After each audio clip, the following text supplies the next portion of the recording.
mismo lugar, a la misma hora, va a hablar el licenciado Juvencio Wink sobre la historia y actualidad de las relaciones China-México, y la siguiente, en 2 semanas posteriores, el 10 de octubre, va a estar el senador Carlos Jiménez Macías, que es una de las personas que actualmente más está empujando el tema justamente bilateral, y una de las personas además que más influencia tiene en las relaciones bilaterales entre ambos países.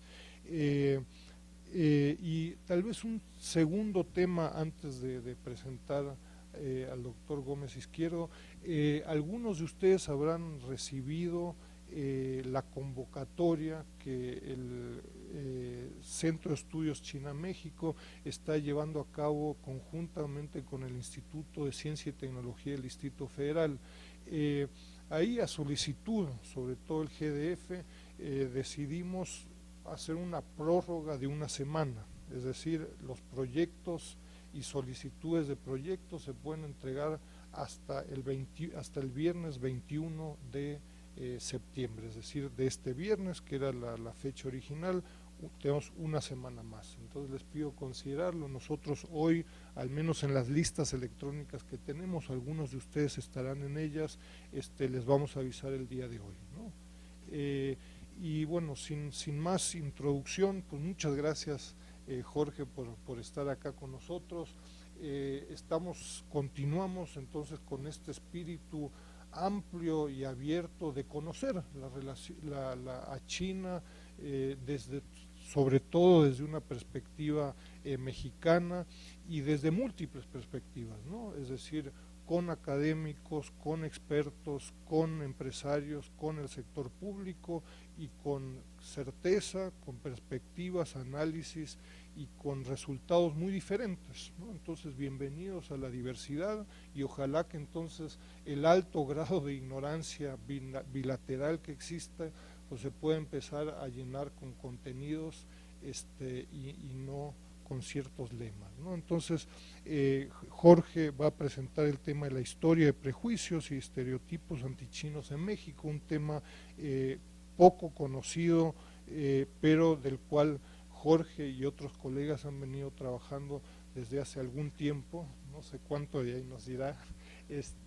El doctor Jorge Gómez Izquierdo es doctor en sociología por la Universidad Libre de Berlín, y somos, bueno, viejos amigos desde estos tiempos, y recientemente ingresó al Instituto de Ciencias Sociales y Humanidades de la Universidad Benemérita Autónoma de Puebla, es miembro también del Sistema Nacional de Investigadores, ha trabajado desde su tesis de licenciatura sobre el tema de racismo, y con énfasis en el tema de China y del racismo antichino en México.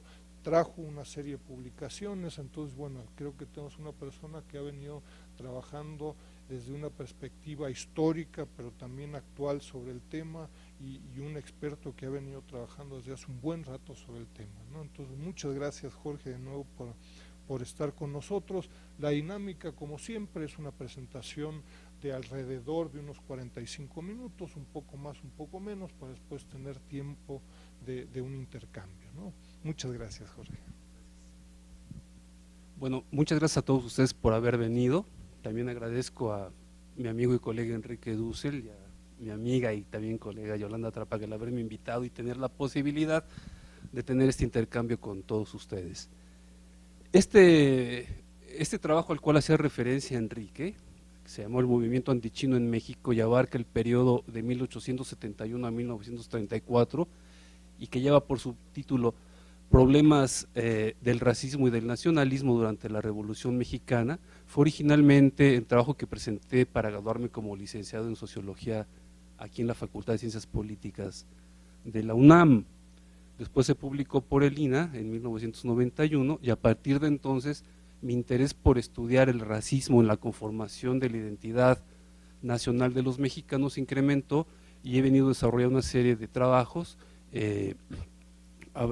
Algunas muestras las traemos hoy, en donde pues nosotros fundamentamos que el racismo es uno de los elementos fundamentales, uno de los pilares sobre los que se constituye la identidad colectiva de la nación mexicana, ¿no? ¿Qué entendemos por racismo? Bueno, es un fenómeno de alcance mundial, cuyo origen podemos ubicar en la Europa del siglo XVIII, a cuya conformación concurren diferentes disciplinas, es decir, el racismo no es el producto ni el resultado de mentes enfermas, esquizofrénicas o que manejan la ciencia con maldad. Se trata del producto de mentes lúcidas, de académicos brillantes, de científicos reconocidos que van aportando desde sus respectivas disciplinas, la antropología, la medicina, la biología, todos aquellos elementos que van a configurar el racismo como una ideología de alcance mundial. Esta ideología de alcance mundial, como dice Foucault, se convierte en uno de los mecanismos privilegiados para la dominación en los modernos estados nacionales. Este racismo, como ideología, como configuración ideológica, se desenvuelve en 4 dimensiones, para decirlo de alguna manera sencilla. Una primera dimensión se refiere a los aspectos estéticos, es decir, se expiden certificados de belleza y de fealdad para dejar fija las superioridades o inferioridades congénitas de los grupos así clasificados. Este fue un trabajo de antropólogos, Blumenbach, Laffer son los antecedentes de todos los antropólogos alemanes, ¿verdad? Hasta que se llega a constituir un estereotipo de la belleza sustentado en el ideal de la belleza clásica griega. A partir de ahí se generan toda una serie de escala de valores para clasificar a los diferentes grupos humanos con que Europa va topándose por su expansión por todo el mundo, de tal manera que aquellos grupos que están más identificados con el ideal de belleza griega serán considerados como la suma del desarrollo humano, y de ahí para abajo, en una amplia gama de colores, una paleta de colores que va desde el rojo, el amarillo, hasta el negro, que se ubica en lo más bajo, y por tanto la fealdad. A estas características estéticas de apariencia física se les asigna una serie de conductas morales o de comportamientos éticos, de tal forma que la ciencia moderna en el siglo XVIII, el siglo XIX, trata de dar a la sociedad aquellos elementos que le permitan identificar ya en el aspecto físico de las personas a los portadores del mal, a los posibles degeneradores de la raza, ¿no? Entonces, el que es bello es por definición bueno, es trabajador, es aplicado y tiene la capacidad de controlar su sensualidad a través de la razón. Mientras aquellos que no se acercan a este ideal, los feos, que son todos los demás que no embonan con este estereotipo del hombre alto, blanco y barbudo de ojos azules, estarían caracterizados por una serie de señas negativas: la sensualidad hipercontrolada, la negligencia ante el trabajo, la falta de aplicación, la desconfianza, etcétera, ¿no? A estas 2 dimensiones, ¿no?, la estética y la moral, vamos a agregar una dimensión sexual que ya está en las preocupaciones mismas por la moralidad. Toda la moralidad es una distinción, es una división, es la aplicación de un criterio que va a determinar qué es lo bueno y qué es lo malo. Bueno, en este juego de conceptos, la sexualidad ocupa un lugar central en las preocupaciones racistas, de tal forma que los enlaces entre etnias o personas de etnias diferentes se constituye en una de las preocupaciones, diría yo, paranoicas del pensamiento racista, ¿no? Evidentemente aquí se pretende en esta dimensión sexual que las clases superiores, tal como lo sostiene el conde de Gobineau, evitaran mezclarse con los inferiores, pero esto será imposible, puesto que en el afán civilizatorio y en el afán expansivo de la raza blanca tendría que entrar en contacto necesariamente con estos grupos inferiores, y a partir de ahí se empezarían a generar los gérmenes de la temida degeneración racial y por tanto del ocaso de la civilización en esta perspectiva pesimista decimonónica. Y por fin estos elementos se integran para tener las armas justificatorias y reducir a las razas de color, las razas oscuras, a las funciones socialmente menos atractivas y justificando la paga de salarios más bajos. Así tenemos pues un amplio panorama de lo que manejamos aquí como concepto racista en sus aspectos estéticos, morales, sexuales y económicos. Bien, yo supongo, y creo que Enrique no me dejará mentir, que el interés porque aquí hablemos un poco de la historia de los prejuicios racistas contra los ciudadanos chinos que vinieron en México se actualiza por los acontecimientos que hemos vivido en los últimos meses. La xenofobia o chinofobia de los mexicanos es muy particular. Con el caso de Yegon, volvieron a tocarse algunos temas, de los temas más ocurridos de los prejuicios racistas contra los chinos, pero también no solo en México, sino en todo el mundo, estamos ante una ola anti-China, a causa de las Olimpiadas, del maltrato a la mano de obra allá, pero sobre todo a su éxito mundial como una economía emergente. Estos aspectos explican el resurgimiento en el mundo de lo que se llama la amenaza amarilla. Entonces asistimos a una reactualización del miedo a China. Dicho miedo, sin embargo, no proviene como en el pasado.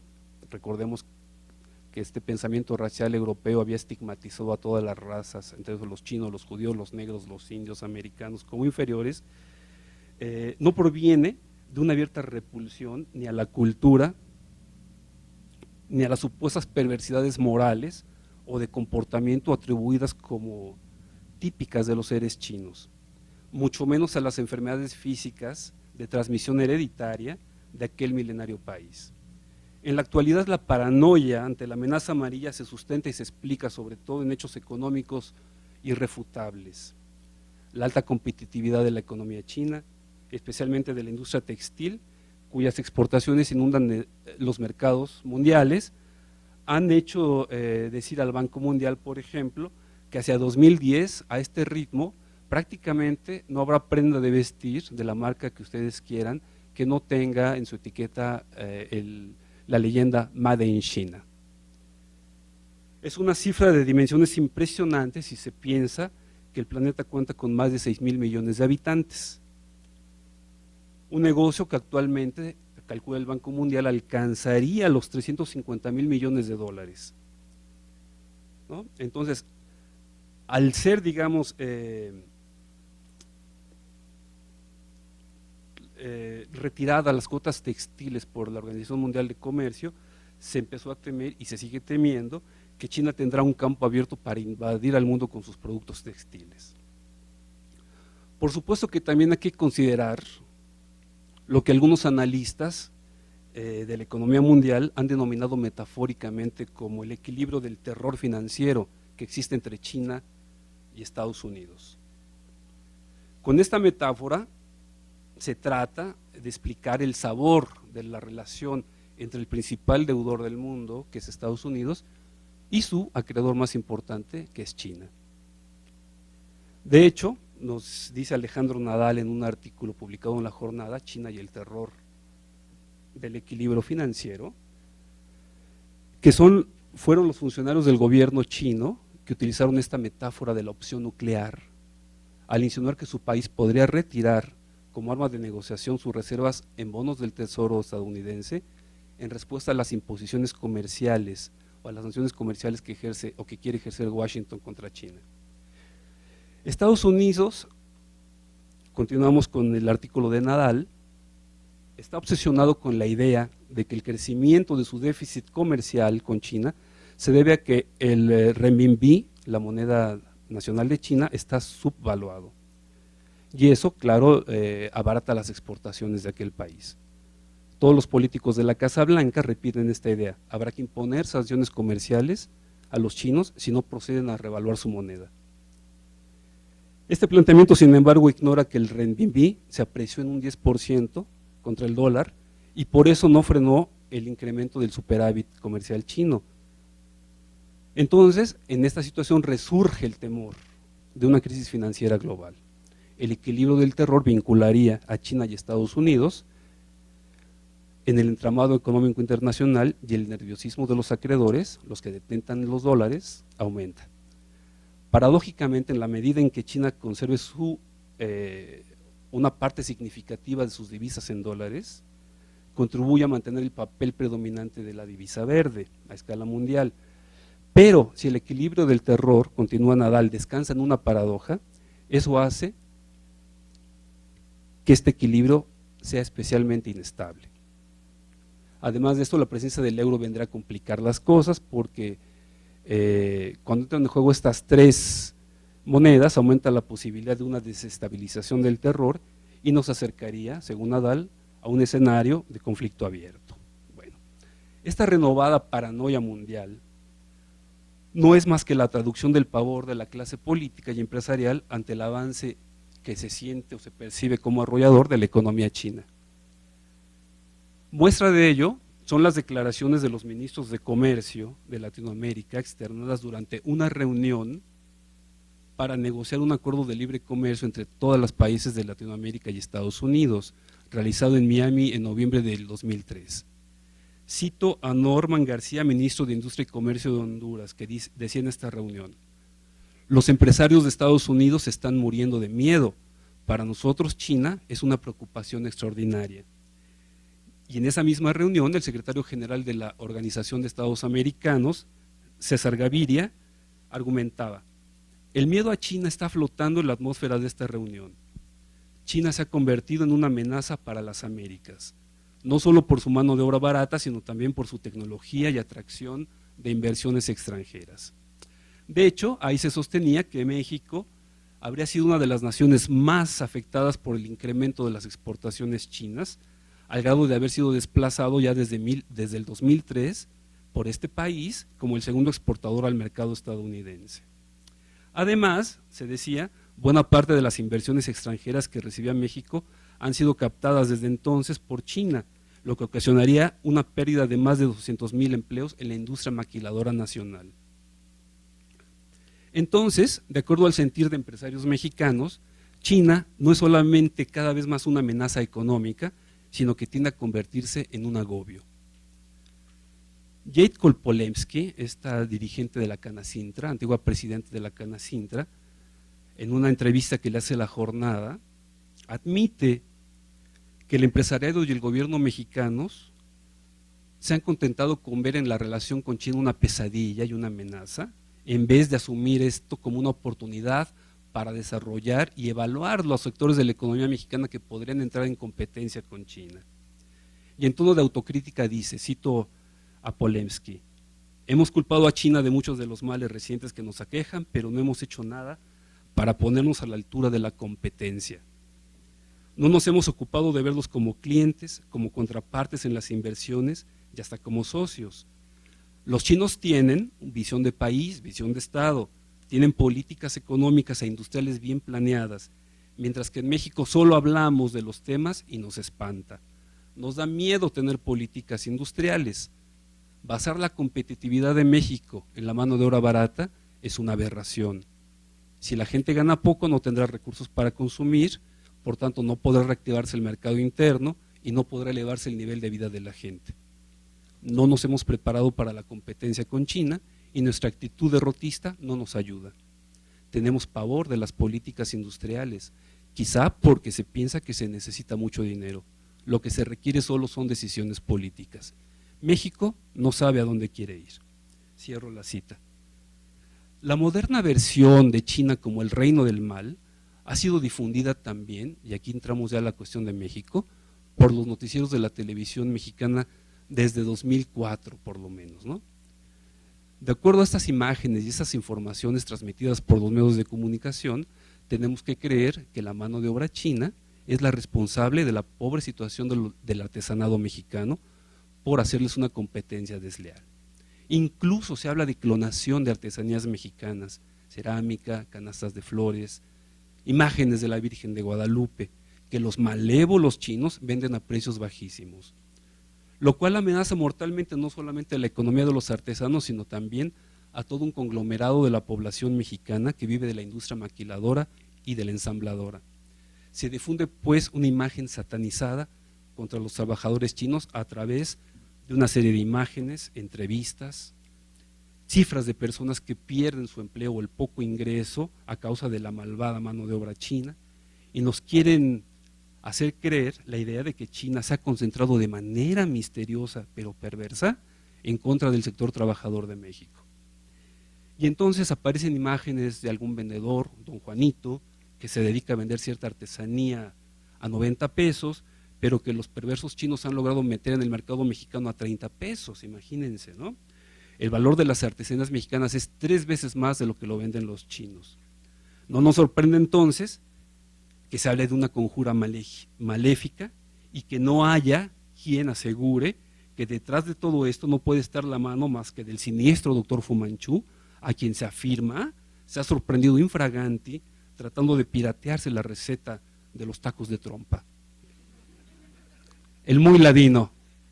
Caray.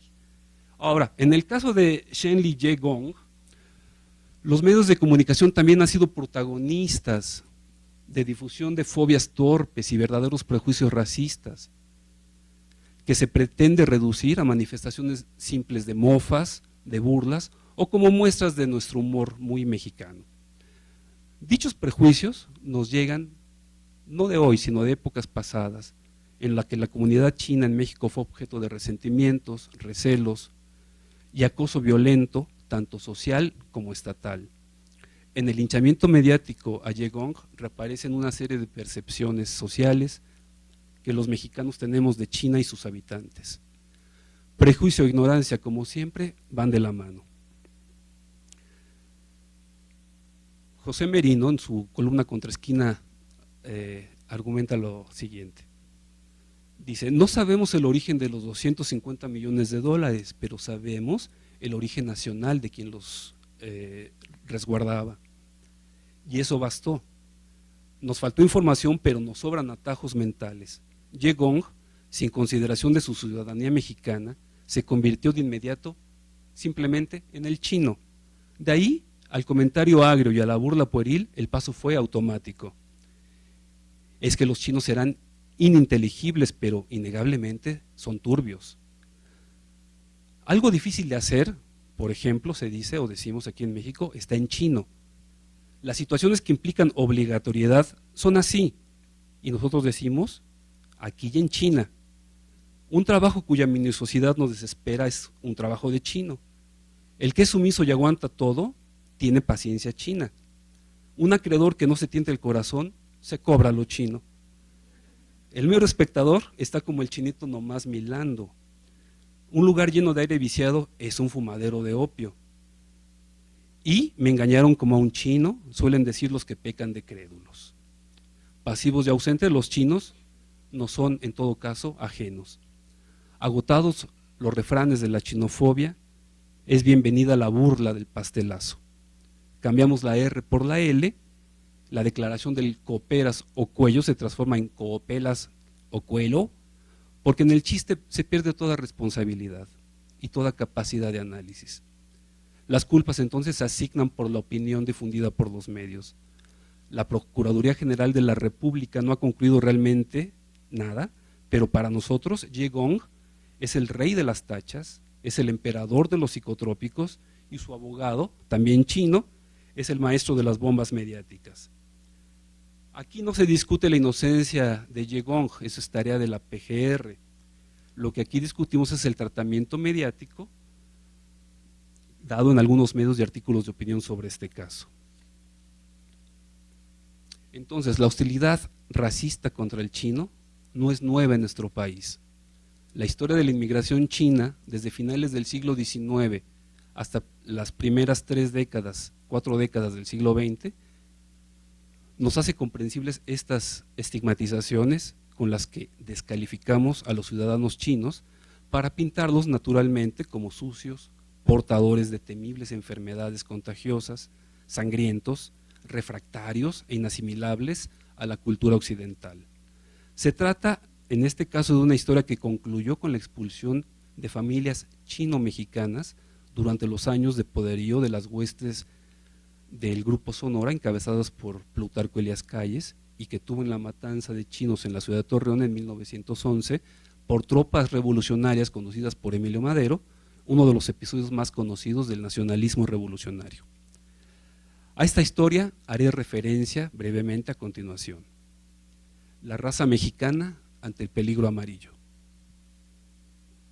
Recordemos ya que en la segunda mitad del siglo XIX, la imagen de China como una sociedad inmóvil, atrasada y refractaria a los valores de la cristiandad, se había difundido por todo el mundo, gracias, entre otros, a la difusión de obras de reconocidos pensadores europeos, quienes desde los primeros encuentros de España y Portugal con el imperio chino en el siglo XVI, hasta filósofos como Hegel, el conde de Gobineau y algunos positivistas franceses habían pintado a China como el prototipo de una civilización degenerada, viciosa, abyecta, amoral y atrasada. Por ejemplo, Hegel en su filosofía de la historia aportaba una nueva caracterización al estereotipo del chino. Él decía que su abyección moral, la del chino, era ocasionada por la falta de respeto a la dignidad humana característica de aquella civilización.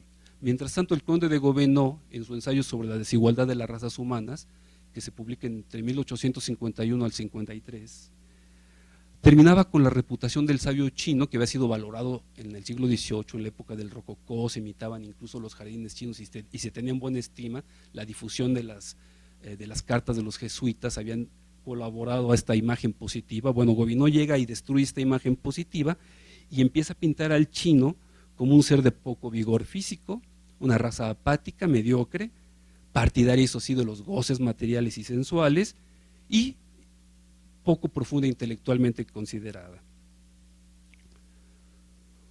Uno de los filósofos positivistas franceses que tuvo una gran repercusión en la visión de las élites mexicanas de finales del siglo XIX y del XX fue Pierre Lafitte, que escribió un libro que se llamó Consideraciones Generales sobre la civilización china, publicada en 1861.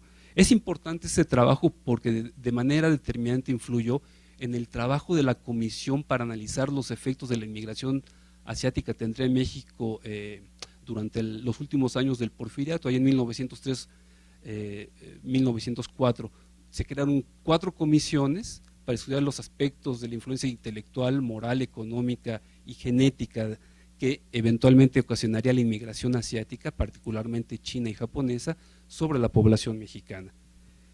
Esta influencia la retoma uno de estos comisionados por Porfirio Díaz, el señor José Covarrubias, quien escribe en 1904 la inmigración china considerada desde los puntos de vista intelectual y moral. Y aquí Covarrubias atribuye a Pierre Lafitte el gran mérito de haber ubicado a China, de acuerdo con las leyes descubiertas por Auguste Comte, en el estado primitivo fetichista, es decir, ubicar a China en el nivel más bajo de la civilización mundial. La llegada en la década de los 70 del siglo XIX de los primeros jornaleros chinos a México dio origen a uno de los más significativos y ejemplares hechos del fenómeno racista mexicano, que se prolongó durante casi 6 décadas, desde 1871 hasta su expulsión del país, básicamente de los estados del norte y del Golfo de México, en 1934. Los primeros trabajadores chinos fueron mandados traer para satisfacer las grandes necesidades de mano de obra de los propietarios de hacienda y minas, que se quejaban de una supuesta carencia de mano de obra atribuible, como siempre, a la sempiterna actitud negativa del indio ante el trabajo. El trabajo del chino se había convertido en este momento, después de las guerras del opio, Europa logra derrumbar la muralla de China, China puede expulsar población, se convierte en un negocio el tráfico de trabajadores coolies por todo el mundo, se convierte en una alternativa a nivel mundial para sustituir a la mano de obra esclava africana. Se caracterizaba a los chinos como trabajadores dóciles, aplicados, resistentes y fácilmente manipulables. En el Diario Oficial de México, que es uno de los diarios que participan en esta polémica sobre si conviene o no conviene traer a México a estos trabajadores chinos, en su edición del 18 de octubre de 1871, caracteriza a los trabajadores chinos en los siguientes términos.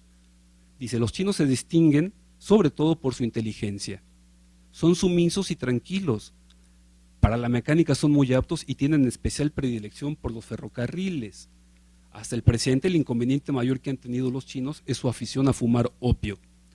Y además, por 3 o 4 pesos al mes trabaja el chino en la construcción de cualquier camino o edificio. La abolición de la trata de esclavos africanos, acordada entre Inglaterra y España en 1817, aunque en Cuba, posesión española, esto se hizo efectivo solo hasta después de 1945, así como de las plantaciones algodoneras del sur de Estados Unidos y de las empresas del guano en Perú, buscaban en China la mano de obra que sustituyera a los esclavos africanos.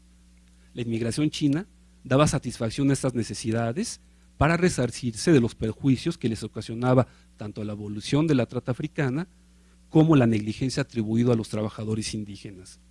Por eso, fueron los países y regiones cuyas economías dependían del trabajo esclavo africano los primeros beneficiarios del tráfico de coolies que se desarrolla en el periodo que va de 1847 a 1874. Son Cuba, es Perú, las Antillas Británicas, Jamaica, por ejemplo, Panamá, el sur de los Estados Unidos, estas regiones que se benefician con el tráfico de coolies. La economía mexicana ciertamente no se basaba en el trabajo esclavo africano, pero no obstante las élites de este país decidieron no quedarse al margen de esta nueva moda e importaron trabajadores chinos.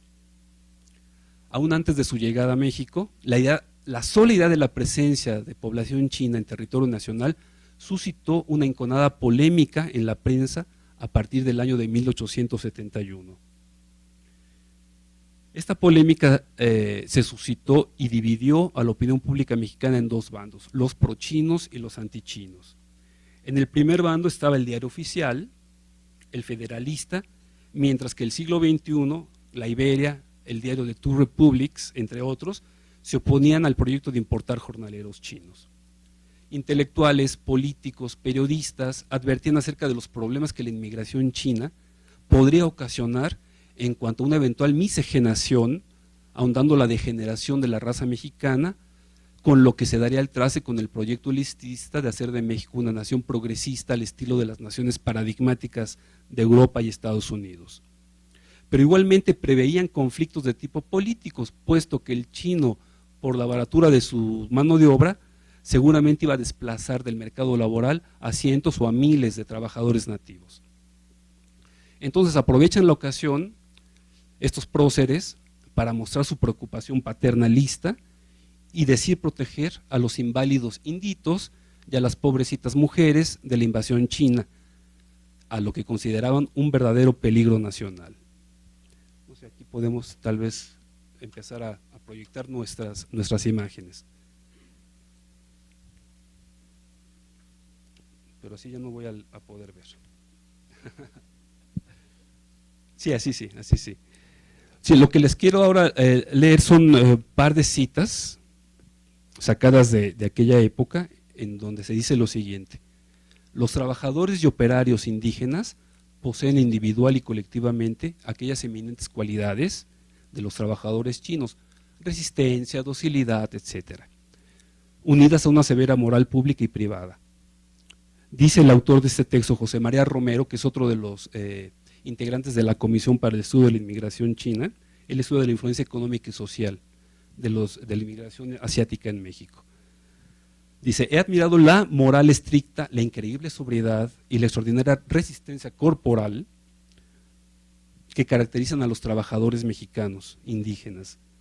Defender a nuestro gremio trabajador de una competencia desastrosa y del contagio de depravadas costumbres, ya que por el estado de ignorancia y miseria en que las agrupaciones indígenas se encuentran, el contacto chino puede producir grave degeneración, supuesto que para conjurar este peligro, estas masas indígenas, no poseen la fuerza moral que el bienestar económico y la cultura intelectual les puede proporcionar. Y en referencia a las mujeres, se dice en un periódico local de Guaymas, Sonora, El Toro del Once, en 1916, dice: deslumbradas por el dinero que les dan los chinos, estas mujeres, también llamadas chineras, viven en descarado concubinato con hombres de ojos atravesados. Sabemos que hay también chinos que se dedican a explotar la prostitución y para ello hacen frecuentes excursiones a Sinaloa y de allá traen mujerzuelas para especular con ellas. ¿No? Aquí se dice, es un poco lo que estamos viendo, es propaganda de los comités, de las organizaciones nacionalistas antichinas que se difundieron por todo el norte del país, y aquí tenemos algunas muestras representativas de la manera en que se presentaba y se asusaba el temor a China, dirigido evidentemente a los trabajadores pobres y a las mujeres indígenas, ¿no? Para persuadirlas de evitar todo contacto con estos seres perversos, ¿no? Si la locura o la ignorancia te hacen presa del chino, bueno, acuérdate en lo que vas a terminar. Podemos ver las dos siguientes imágenes también. Aquí está, ¿no? Ah, infeliz, queriste disfrutar de una vida barata al entregarte al chino y eres una esclava, y el fruto de terror es un escupitajo de la naturaleza. ¿Podemos ver la siguiente? Aquí está, ¿no? Lo que pasa en la noche de bodas, la mujer guapetona, el chino ahí libidinoso detrás del biombo, ya preparando las armas, y 5 años después, la belleza mexicana se ha esfumado, rodeada de sus 3 escupitajos, y el chino feliz de la vida, viviendo como un dandy. Bien, ahí lo podemos dejar, ¿no? Sí, por favor. Para reafirmar estos estereotipos y la profundidad del impacto de esta propaganda,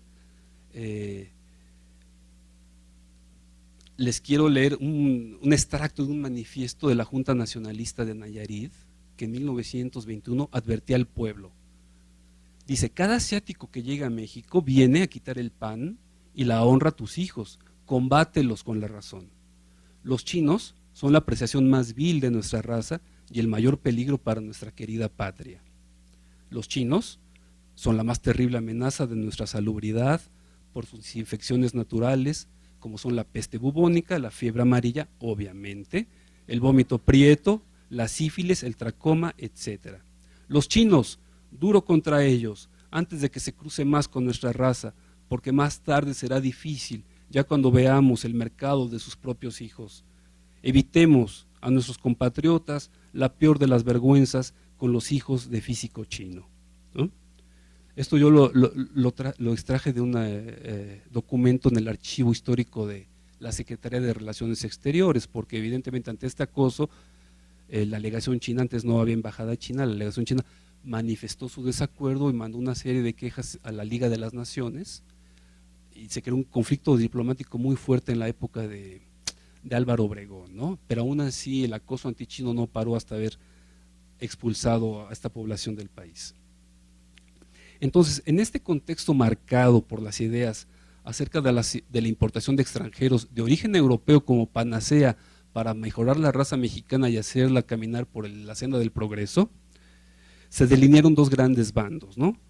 El que estaba en favor de la importación de chinos, pero limitando de antemano su función al rol de mera fuerza de trabajo y garantizándose que al término de sus contratos deberían de regresar a sus países. Y 2, los que estaban radicalmente en contra de cualquier presencia china, sin importar la función que se les asignara, pues ellos temían, como dicen lo habían hecho en otros países, se quedaran a radicar después de terminados sus contratos, abriendo así la posibilidad para la realización de enlaces sexuales con las mujeres mexicanas, que evidentemente no podrían ser otras más que las mujeres pobres e indígenas. Y con ello, bueno, el plan elitista de mejorar la raza se vendría abajo. Mas, sin embargo, esta aparente contradicción entre chinos, prochinos y antichinos, ambos bandos participaban y compartían la misma visión estereotipada sobre el hombre chino y su civilización. El siglo XIX, este otro periódico antichino, escribía: el pueblo chino es el más antiguo y el menos civilizado del mundo. Acostumbrado a la miseria y dominado por la avaricia, niega a su cuerpo todas las ventajas, no ya de una vida cómoda, sino medianamente higiénica. Sus alimentos favoritos son el té, el arroz, las ratas y muchas especies de reptiles. Sus vicios predilectos, el juego y la embriaguez. Sus habitaciones son desamuebladas, pequeñas, sirven para dar albergue a un número considerable de huéspedes de ambos sexos que viven en familia, convirtiendo en inmundas posilgas aquellas casas ahumadas y grasientas, donde se anida todo lo que pueda haber de más repugnante en el desenfreno de sus costumbres. Siendo fatalistas los chinos, les preocupa muy poco la vida humana, que a menudo sacrifican, como los indios, igualito. La poligamia, que es permitida en su país natal, ha destruido por completo el amor a la familia. Emplean la agudeza de su ingenio en inventar los medios más hábiles para adquirir la propiedad ajena, y son dóciles no por virtud, sino por abyección y cobardía. ¿Podemos ver la las siguientes imágenes. Aquí vemos, ¿no?, también parte de la propaganda antichina, cómo se caracteriza y se advierte que no hay que ir a comer al restaurante de los chinos porque estos cocinan entre la mugre y los microbios. Allá atrás vemos un chinito que está en las nubes fumando su opio sobre el costal de harina, mientras el otro cocina los alimentos que va a degustar la clientela en medio de moscas, insectos, cucarachas, ¿no? Y claro, escurriendo su sudor sobre la sartén. Vemos la otra.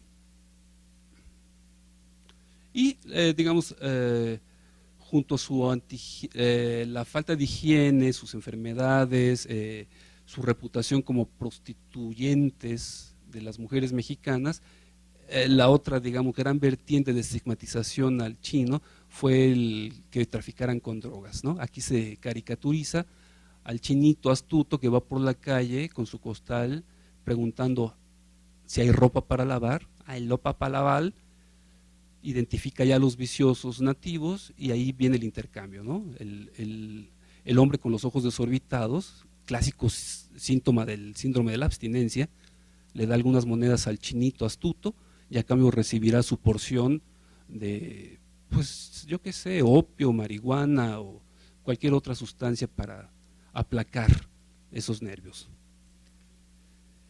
Sin embargo, de los pocos chinos que se aventuraron por los estados de la costa del Golfo de México, vamos a destacar al señor Carlos Chi, de origen cantonés, cuyo hijo nos permitió una entrevista hace algunos años. Este hombre, Carlos Chi Torreblanca, vive actualmente en el puerto de Veracruz, nos proporcionó sabrosas anécdotas sobre la convivencia chino-mexicana en el puerto Jarocho.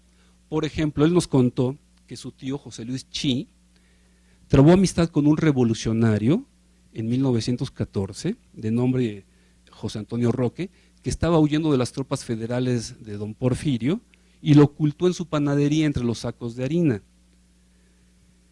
Entonces, agradecido con este favor que le hizo el señor José Luis Chi, este general intercedió años después ante su jefe, el ya presidente de la República, Pascual Ortiz Rubio, para lograr que éste nombrara al señor Chi como su cocinero particular, ¿no? El señor presidente, Pascual Ortiz, tuvo entonces a su cocinero particular chino. La excelente cocina china ayudó sin duda alguna a una mejor inserción de los chinos en la vida del puerto de Veracruz. Por ejemplo, nos cuenta el señor Chi, el día de la independencia china o en los días del carnaval veracruzano, los chinos se agasajaban a sí mismos y a sus amigos mexicanos con exquisiteces tales como el tofu, el pollo en miel de abeja, el pato mandarín o el clásico y popular chop suey o el róbalo crudo con coco, ante lo cual el paladar más exigente tiene que sucumbir. Por ejemplo, si el mexicano, para congraciarse con un amigo, antes que nada le ofrece una copa, nos dice el señor Chi, la cortesía china obliga primero a preguntar, ¿ya comiste? Mas, sin embargo, estas anécdotas alegres, sabrosas, no nos deben hacernos engañar respecto al trato general que recibieron los chinos en el propio puerto por los veracruzanos, quienes con frecuencia los trataban de modo majadero. Al respecto nos recuerda el señor Chi lo siguiente, dice: el mexicano se ha educado más ahora, antiguamente era un patán, era muy insultativo. A mí me traían, nos insultaban, nos decían chinos come ratas y luego a cada rato me andaban dando de trancazos. Ahora hay más entendimiento y están los mexicanos mejor educados. Ahora van los mexicanos a comer al restaurante de comida china y se dan cuenta que no somos ningunos chinos come ratas. Antes eran muy ignorantes. Es una entrevista que nos concedió en el año 2000. Entonces, ¿cómo hacían aquellos chinos, vendedores de frutas y hortalizas, comerciantes, cantineros, restauranteros, panaderos, lavanderos, abarroteros, para aguantar insultos y agresiones provocadas por los odios y envidias que su éxito y su estrategia comercial los hacía inalcanzables para sus congéneres mexicanos? Y de esta manera atraerse una mayor clientela. Nos dice el señor Chi que ganas y valor no les faltaban de responder a ese nivel, a las agresiones, pero sabiéndose en desventaja y en un medio hostil, se aplicaban a sí mismos los proverbios de su milenaria sabiduría. No hay que actuar cuando estés enojado, actúa cuando no lo estés, así le aconsejaba su padre al señor Carlos Chi. Pero bueno, regresando a la caracterización racista típica del siglo XIX, podemos encontrar otras muestras evidentes que tienen ecos en la situación actual. Por ejemplo, podemos pasar a la siguiente imagen. Dice, forman el carácter de los hijos de Confucio la redomada astucia, la perseverancia casi sin límites y una moral, si es que tienen alguna, enteramente heterogénea a la nuestra. El compatriotismo predomina entre los trabajadores de esta raza. Es gente muy unida, por lo tanto llegan a ser formidables en la competencia y perjudiciales a la causa pública de los pueblos que incautamente admiten su presencia. Si se añade lo antipático y repulsivo que es en su totalidad este mongol, ética y estéticamente considerados en su físico, en su moral, en sus hábitos, su monstruosa lengua, verdadera matraca de monosílabos, se comprende la animadversión general instintiva en contra suya. Eso se publica en el periódico El Economista Mexicano, en su edición del 16 de diciembre de 1891.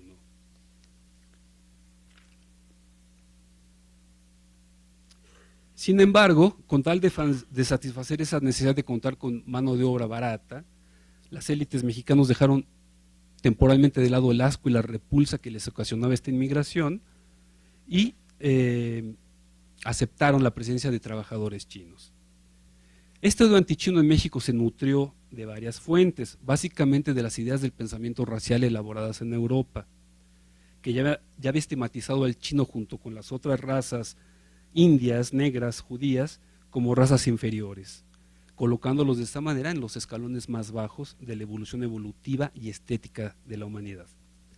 El prejuicio racial antichino en México también recibió la influencia del movimiento antichino de Estados Unidos, que había logrado presionar suficiente a su gobierno para lograr la expedición en 1882 de una legislación discriminatoria en forma de un acta de exclusión que prohibió e impidió el acceso de trabajadores chinos a aquel país. Y se puede distinguir una tercera fuente de las fobias racistas en México contra los trabajadores chinos, y me refiero específicamente a la tradición muy mexicana de pensamiento de conquista heredada del sistema colonial racial de castas, con su idea de la limpieza de sangre y el miedo de la degeneración a causa del previsible intercambio sexual entre los amarillos, los fumadores de opio, y las indias mexicanas, bebedoras de pulque, de cuya unión, como ya hemos visto en las imágenes, se pensaba, de acuerdo a los clichés eugénicos de moda de aquel entonces, no podía esperarse más que una degeneración de la raza. El odio antichino es un caso histórico y no inventado. Cuando yo trabajaba mi tesis, hice una presentación de algunos avances en el Congreso de Historia Regional de Hermosillo, Sonora, bueno, entre el público se encontraba un exgobernador, el señor Johnson, y después de que terminé mi participación mostrando algunos de los elementos que aquí les estoy platicando, un poco indignado, además de felicitarme por lo bien documentado de la exposición, me hacía ver qué pretendía yo, si no hubiéramos expulsado a los chinos, me lo decía realmente convencido y con orgullo, ahora Sonora y Baja California serían un segundo Taiwán, ¿no? Entonces él lo decía realmente convencido. Y ese mismo artículo, después tuve la ocurrencia de mandarlo por ahí a la revista Nexos, cuando lo dirigía el distinguido Aguilar Camín, y me lo regresó con una nota diciendo que yo me lo estaba inventando, ¿no? Que habría que argumentar, siendo él, bueno, un especialista de la Revolución Mexicana en Sonora. Solamente para darles el ambiente, ¿no? De que en aquellos años 1987, 1988, todavía el tema del racismo en México era considerado tabú dentro de los círculos académicos y era visto no solamente con desdén, sino con cierta desconfianza, ¿no? Como les ejemplifico con el caso del comentario de este señor Aguilar Camín.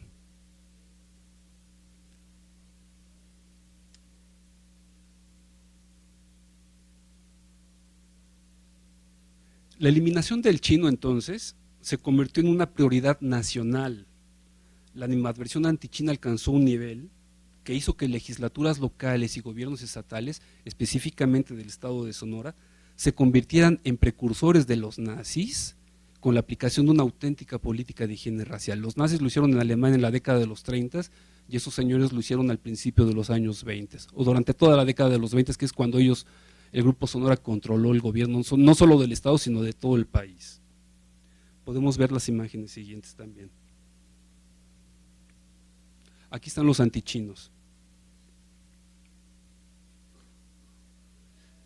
El hombre que se ve en la caricatura es el profesor Arana, que fue presidente municipal en Magdalena, Sonoras, fue el principal promotor de la organización de comités antichinos, que un poco logra, a través del fomento de un orgullo nacionalista herido, el chino nos amenaza a la nación, el chino nos va a quitar el país, el chino se lleva a nuestras mujeres, el chino desplaza a nuestros trabajadores, ¿no? Logró acicatear estos odios, estas envidias y nuclear en todo este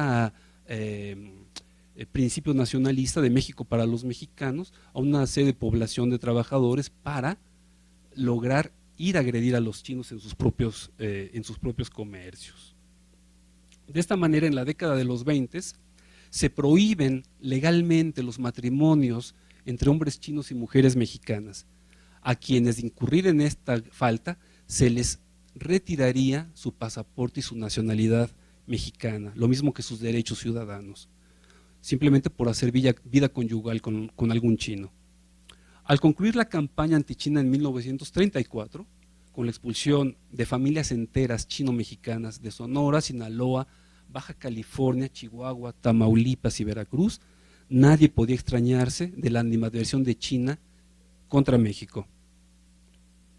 En ese sentido, el cónsul mexicano en aquellos años en Hong Kong, Mauricio Fresco, advertía que la Secretaría de Relaciones Exteriores debía recomendar a las mexicanas casadas con chinos que se abstuvieran de hacer el viaje con sus maridos a China, ya que muchos de ellos tenían esposas en China antes de haberse casado en México, por lo que de acuerdo con las leyes de aquel país, el matrimonio de mexicanas quedaría anulado.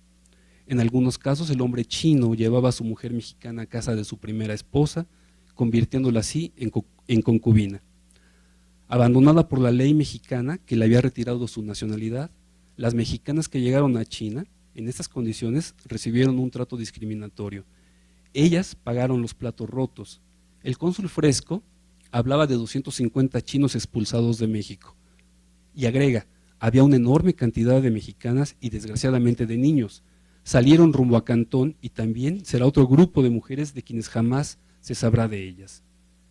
Ya al empezar la década de 1960, el presidente López Mateos organizó un comité para lograr la repatriación de estas familias chino-mexicanas a México y llegaron de nueva cuenta al país los sobrevivientes de aquella aventura ahí por 1963-64. Podemos ver la siguiente imagen de los antichinos. Aquí están organizadas lo que se llamaban las falanges nacionalistas, ¿no? Trabajadores campesinos que se apostaban literalmente a la entrada de los negocios de chinos para impedir que la población pudiera hacer sus compras en estos establecimientos.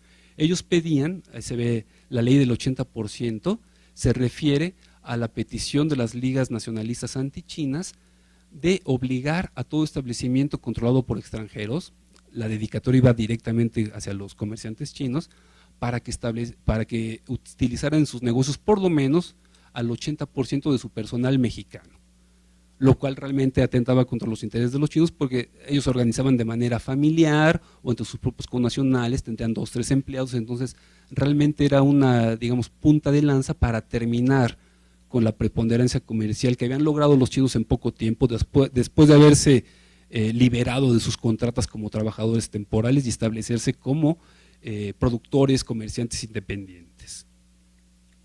Esta serie de medidas racistas, además, se redondearon con medidas tendientes a recluir en los chinos en barrios especiales para evitar que ellos ejercitaran sus negocios a fin de proteger la salud pública de las repugnantes enfermedades que supuestamente el chino portaba y transmitía. Podemos también seguir viendo las siguientes imágenes. Estas acciones llevaron a sus últimas consecuencias los ideales del movimiento eugenésico racista, pues para proteger a la raza verdadera, la raza nacional, se decidió eliminar física y políticamente, por medio del acoso, del asesinato y de la expulsión, a los portadores de la amenaza del envilecimiento racial. El racismo de Estado se ejerció, aunque solo fuesen regiones muy determinadas, como de las que ya les hablé, sin cortapisas y abiertamente. Así lo exigía el interés mayor de la nación. Es muy importante tener presente que beneficiarios directos de esta campaña nacionalista antichina fueron los grupos nucleados en torno al liderazgo de los sonorenses de Plutarco Elías Calles, eventual presidente de México entre 1924 al 28 y líder máximo de la revolución institucionalizada. Personaje que, por cierto, hizo sus pinitos en su natal Agua Prieta organizando comités antichinos. Así se inició en la política este oscuro profesor de Agua Prieta, Sonora. ¿Podemos ver las siguientes imágenes también, por favor? Aquí vemos manifestaciones en Guaymas, Sonora, donde campesinos y trabajadores, asusados por los comités antichinos, exigen la aplicación del artículo 33 constitucional para los depravados, ilegales y poco observantes de las leyes mexicanas chinos, ¿no? Ahí están manifestándose. La siguiente.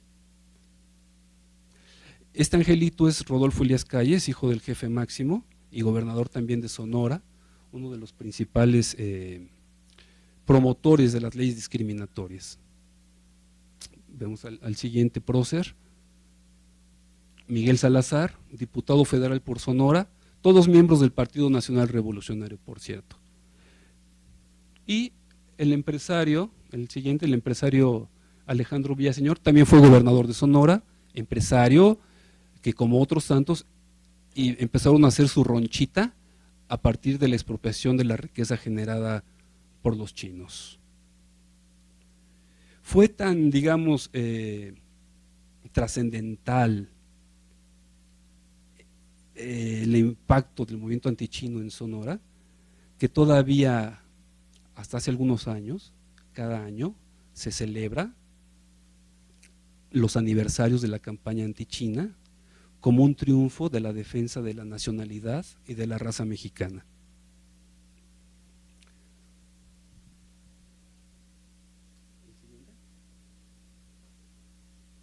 Bueno, aquí vamos a empezar a mostrar una serie de imágenes, no ya de las caricaturas de las uniones o de los enlaces chino-mexicanos, sino lo que realmente sucedió. Tenemos aquí una madre mexicana con su hijo chino, la madre jovencita, ¿verdad? La siguiente. Un matrimonio bien avenido, la mexicana con el chino. Como se ve, pues no se ve perversidad por ningún lado, ¿no? Vamos. Y bueno, el bebé, no sé yo mucho de estética, pero lejos de verse como un escupitajo, ¿no? La siguiente. Bueno, ahí lo dejamos. No, mejor vamos a dejar un momento en el anterior, ¿no?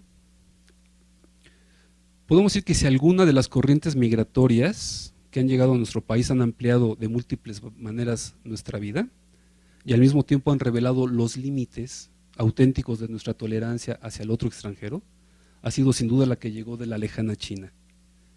La autoimagen de una sociedad mestiza que por el simple hecho de serlo se vanaglorió como territorio libre de odios, envidias, rencores, crímenes de naturaleza racista, no puede ser sostenida por nadie que recuerde esta triste y desgraciada historia de los ciudadanos chinos en México y de sus mujeres e hijos mexicanos. El historiador puede constatar que la presencia china fue reducida a problemas de nota roja, de criminalidad y de salud pública, típicas estrategias racistas para justificar el acoso, el despojo y la violencia. La población china crecía ininterrumpidamente entre 1895 y 1910 en todo el país. Los censos de población registran la cantidad de 907 hombres y 22 mujeres de nacionalidad china, aunque estas fuesen de origen mexicano, en 1910, y señalan la existencia de 13.203 hombres y 80 mujeres para 1910. La masa de población china nunca pudo ser considerada como una amenaza para la integridad racial de la nación. Por ejemplo, en Sonora, centro por antonomasia del antichinismo, la población china nunca llegó a representar más que el 4 o lo máximo el 6% de la población total del estado. Mientras, la colonia china en todo el país crecía hasta alcanzar la cifra de 14.900 personas, según el censo de 1921, en Sonora, la disminución causada por la violencia racista fue evidente en el periodo de 1910 a 1921. De más de 6.000 chinos registrados en 1919, la cifra cayó a menos de 3.600 en 1921. Al finalizar la presidencia de Plutarco Elías Calles, se contaba con el dispositivo legal necesario para hacer efectivo el ideal de los defensores de la pureza racial mexicana: excluir a los chinos del proyecto de construcción nacional. Y esto se refleja en las cifras censales. En 1927 se registraban 24.200 hombres y 1.700 mujeres chinas. Para 1930, en medio de lo más álgido de la campaña nacionalista, unidos deschinatizaremos México, será uno de los lemas, se redujo a 17.800 hombres y el número de chineras se incrementó levemente a 2.500. Había más mujeres desorientadas mexicanas que buscaban en el chino amor y comprensión. El censo de 1940 registra las consecuencias de la ya entonces concluida campaña antichina, pues la cifra se redujo a 4.800 hombres por solo 110 mujeres chineras. La antipatía social hacia los chinos se convirtió en una forma de discriminación racial a causa de su legal situación migratoria, pero sobre todo por los hechos delictuosos en que algunos se involucraron. Hablamos específicamente de la guerra de los Tongs que estalló en Cananea, Sonora en 1922. Podemos pasar la siguiente imagen donde vemos la declaración de principios del partido Kuomintang, el partido nacionalista chino. En este momento China también vivía una revolución nacionalista en los años 20, liderada por Sun Yat-sen, que por cierto, ahí encontré una carta de Sun Yat-sen, firmada por Sun Yat-sen, dirigida a Álvaro Obregón, pidiéndole a su colega que le bajara un poquito los humos antichinos, ¿no? Evidentemente Obregón no sabemos qué habrá hecho, bueno, sí sabemos porque el documento está en el Archivo General de la Nación, pero no creo que le haya hecho demasiado caso, ¿no? Esta violencia se desató en las calles de varias ciudades y poblaciones de Sonora. La Chikuntong, que era la logia masónica, se enfrentaba contra el Kuomintang y realmente hubo enfrentamientos violentos que evidentemente asusaron y dieron más armas para la beligerancia de los comités antichinos, que no dudaron en insistir en la idiosincrasia criminal y por tanto en la naturaleza asocial de los chinos, pidiendo evidentemente la aplicación del artículo 33. Estos fueron los argumentos éticos y morales con los que la violencia antichina habría de justificar la apropiación de la riqueza generada por estos inmigrantes, viéndolo o haciéndolo aparecer como una acción justa y legal. Vamos a ver los demás imágenes. Tenemos una asamblea del Kuomintang en la Ciudad de México en 1924. Una imagen de la misma reunión, donde ya aparecen algunas de sus mujeres mexicanas. Vamos a la siguiente. Y esta es una reunión de los chinos del Chikuntong, ya una foto familiar, se ven ahí los niñitos chino-mexicanos, sus esposas, etcétera. Imágenes que realmente poco nos dicen sobre este carácter supuestamente violento o criminal, ¿no?, de los ciudadanos chinos. De esta manera, se establecieron en por lo menos 17 estados de la República comités antichinos, cuyo lema era pro raza, pro salud pública y por la defensa de la raza y de la patria. Estaban también orgánicamente integrados en la estructura del Partido Nacional Revolucionario y tenían su representación en la Cámara de Diputados y en las senadores y dominaban prácticamente todas las gobernaturas del norte del país: Baja California, Norte y Sur, Sonora, Sinaloa, Chihuahua, Nuevo León y Tamaulipas eran dominados por gobernadores, Coahuila, por gobernadores antichinos. Estos pugnaron durante toda su carrera por 4 demandas básicas. La primera, pedían que las autoridades fijaran el porcentaje de chinos que podían residir en cada pueblo y ciudad, ordenando establecerlos en lugares específicos, en guetos, para evitar el contacto con la población y segregarlos. La segunda medida, que se expulsara del país, aplicando el artículo 33, a los chinos sorprendidos en juegos de azar, a los que traficaran o consumieran drogas, o incluso a aquellos que padecieran enfermedades incurables y contagiosas como el sarna, el beriberi y el tracoma. Podemos ver un poco la propaganda donde se establecen estas enfermedades, ¿no? Como los terribles males que vienen de Oriente y que fácilmente se pueden contagiar, pero los astutos chinos, cuando te despachan en la tienda, en la tintorería, se ocultan bajo ropajes y tú no puedes darte cuenta de lo repugnante que son en su interior, ¿no? Y 4, la cuarta demanda, que se conjuga muy bien con esta pulsión racista, es que se prohibieran los matrimonios chino-mexicanos o la simple vida conyugal, aunque no se legalizara la unión, con el objetivo de proteger la supuesta pureza de la raza mexicana de posibles degeneraciones. Entonces, la importancia del prejuicio racial, ya con esto vamos a concluir, contra el extranjero perverso, el chino, se dejó sentir como un reforzamiento de la identidad nacional de los mexicanos, quienes se hermanaron gracias a la placentera sensación de pertenecer a una raza superior, por lo menos respecto al degradado chino. La perversidad, la maldad, la avaricia, la sensualidad incontrolada, todos ellos rasgos con los que se identificaba al chino, pero también al indio, al negro, al judío, y que ocasionaban la repulsa, el asco, el pavor y otros miedos sociales, pudieron ser fijados por la iconografía de la época como seres agotados a causa de sus conductas depravadas. Hay una condena moral evidente también aquí.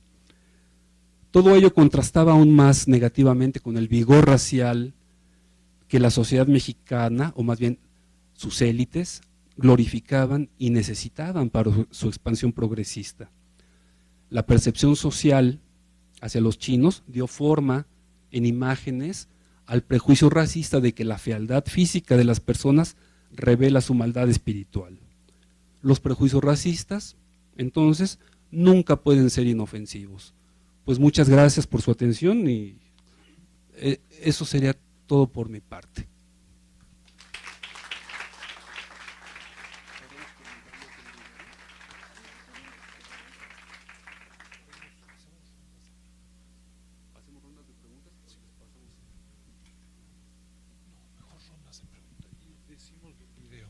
Bueno, muchas gracias.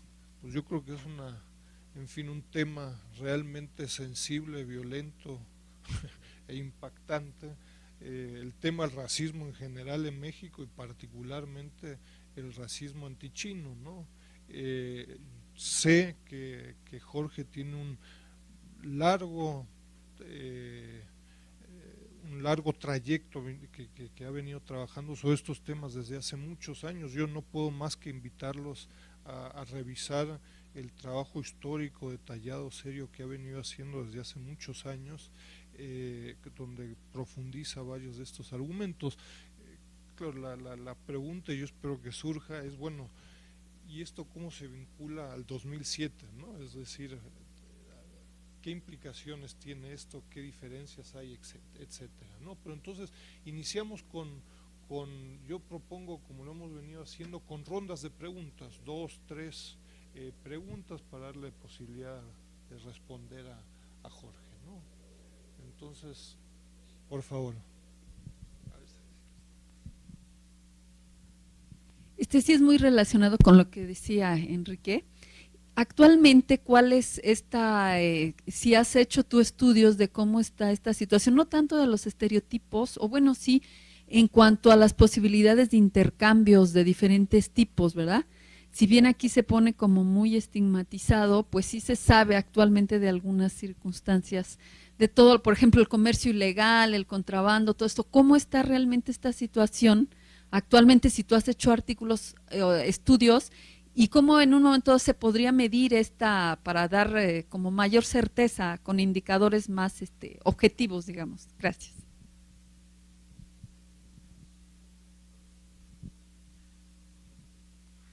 Perdón, doctor, desde su punto de vista, ¿cuáles son las razones fundamentales de nazismo o antichinismo aquí en México y en Estados Unidos? Obviamente, yo sé que hay muchas razones, ¿no? Pero para usted, ¿cuáles son las razones fundamentales?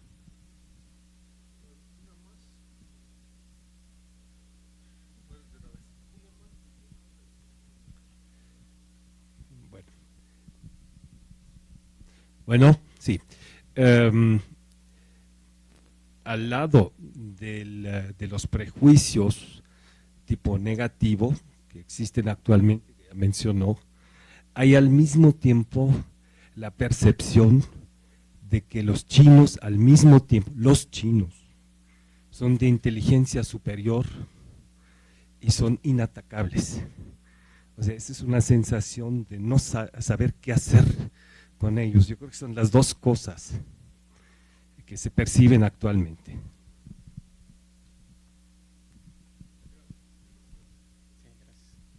Sí, sí, doctor, yo soy Armando Ross, servidor. No sé si tiene usted dentro de su estudio lo que se haya realizado en la comercialización de productos que se comercializan en el sureste de México. Trabajé en el sistema de distribuidores con la SUPO y los concesionarios de este sistema son de origen asiático, precisamente son chinos en Tapachula. Entonces ahí se encuentran comercializando sus productos sin ningún problema. No sé si tenga usted algún comentario al respecto. Gracias.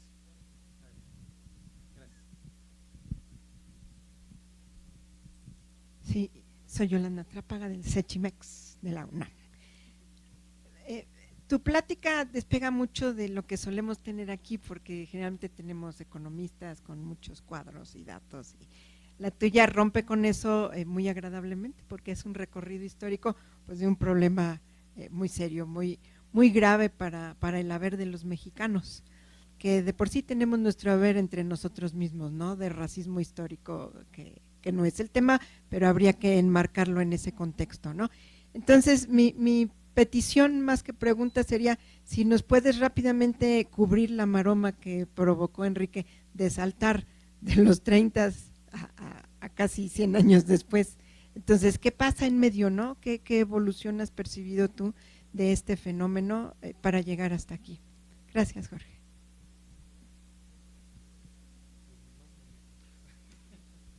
Ah, caray.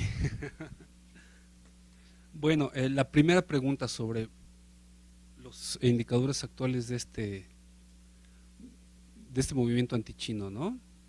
Bueno, yo quiero decir en primer lugar que mi enfoque va dirigido a entender la conformación de la identidad nacional de los mexicanos, ¿no? Entonces, hemos vivido y hemos sido educados en que este país, ya desde los relatos que nos proporcionan en los textos de historia patria, somos herederos de dos razas, somos nación mestiza, esa es la visión oficial, ¿no?